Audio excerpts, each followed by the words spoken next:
Who was responsible for Tupac joining Death Row? Suge, Snoop, or Keisha Morris? That's another controversial thing that we hear everybody. Snoop say that he was responsible for Pac joining Death Row. And I even heard, if I'm not mistaken, I think I even heard Suge say in a phone call with Snoop that Snoop did push it. You know what I mean? So Suge himself said that Snoop was one of the reasons or one of the guys who was encouraging him to bring Pac to Death Row. And I heard that recently. And Keisha Morris was Pac's wife. She was the one that was making the phone calls on behalf of Pac. So you never know. I think Snoop might have really played a part in that. Suge Knight, he tried to sign Tupac earlier in Tupac's career, right? If you look at the whole history of Death Row, when they had Snoop Dogg, Dr. Dre, Nate Dogg was the hottest thing that you would hear on the hook. And Death Row at that particular time, Suge did not let his artists collaborate with no other artists. You would not hear Snoop on another artist song or Dre doing a beat for another artist. It was only Death Row collaborations. But Suge used to give, he used to let Nate Dogg, for example, on the Thug Life album, Nate Dogg was on the Thug Life album. Dre was doing beats for Pac. So Suge always had some type of love for Pac. And I remember, I think it was an incident where they was in inner school. And Pac was with, the Thug Life homies from L.A., and he ran into Suge, and Suge was like, "Man, I would love to get you at Death Row." And Suge himself said Pac was wild. He just didn't want to hear it. He just pretty much walked out the office.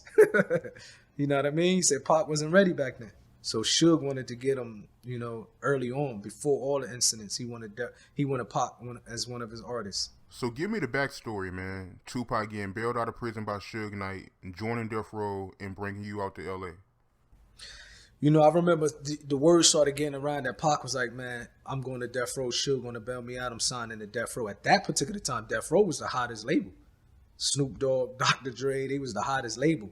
And then we seen at the Source Awards, the infamous Source Award when Suge got up and he's like, "Anybody tired of the people dancing in the videos?" That incident, in that same Source Award video, Suge was like, "I want to give a shout out to Tupac, tell him to keep his head up. We riding with you." So that was pretty much the confirmation right there that that Pac was on his way to Death Row. And, we went to visit him one day and he was like, "Look, I'm about to be home soon. I'm going to Death Row and we all going to meet up in LA. And I just get a phone call one day. Pac was like, "I'm out. I'm heading to LA. You guys going to meet me out there in a couple days." A couple days later, we was in LA. We landed in LA. We went to the Peninsula Hotel. Pac was staying in the hotel in Beverly Hills, the Peninsula Hotel. And when I walked into the room, it was like a party. You know what I mean? A bunch of people from LA. We might have got there about a week later. And I remember just when we walked in there, he already had about 20, 30 songs already recorded. So I remember walking in and just hearing him playing all these songs. And I'm like, man, when did he get time to do all of this? You know what I mean? And he was a workaholic. So when Tupac got bailed out of prison, who were some of the celebrities that came to visit Tupac at Can Studios when he got out?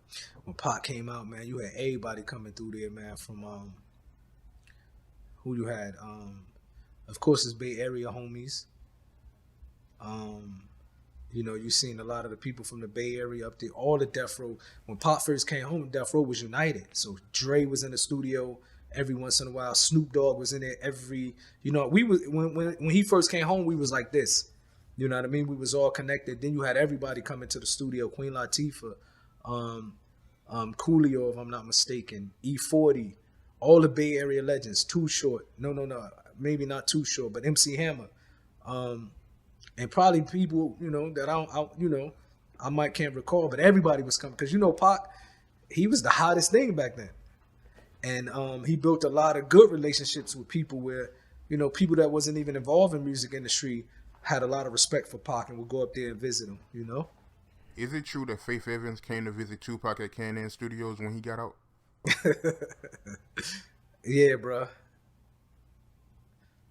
But I don't want to get into this because, she was somebody's wife. And I don't want to get into that controversy, Faith Evans, Biggie. I can't do that. But she did come visit him. So when Tupac joined Death Row, did you see any jealousy from other Death Row artists? When Pac joined Death Row, did I see any jealousy from any of the artists at the beginning? No. You know what I mean? But we can sense it. You got to understand, Pac just had this this star power about him. You know, he had this you know, wherever he go, he just commanded the crowd.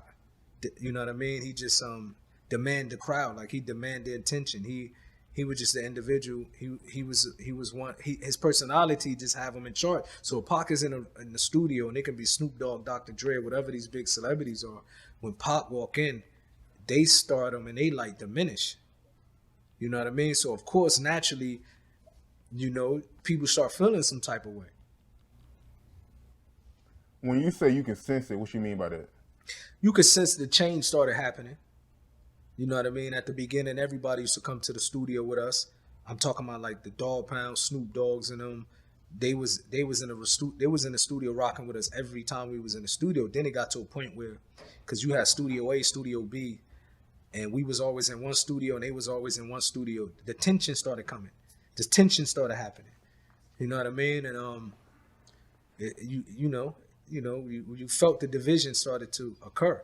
You know, one incident he got into, if I'm not, you know, Kurupt, my homie.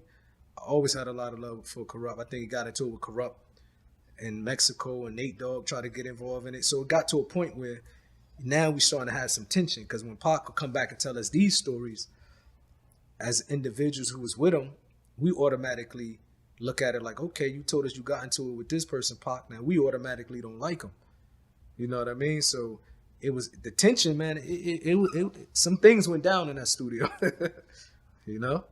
And when Tupac joined Death Row, everybody's album was pushed back and put on hold, right? Yeah, when Pac first joined Death Row, everybody's albums was pushed back, and because Suge wasn't having it, man. Suge loved Pac, where man, and if Pac come and say I need the studio today, and the studio could have been booked for anybody else, Suge gonna give it to Pac. So when Pac came, everything was just going the way he wanted to go. And nobody can say nothing about it. And Suge made sure nobody can say nothing about it. But like I said at the beginning, it was all, everybody was in, you know, it was one. It was one fist. Everybody was rolling together. You know, Dre was like, you know, take this beat. Snoop, let me get on this hook. Everybody was together. But that didn't last too long. Didn't last too long.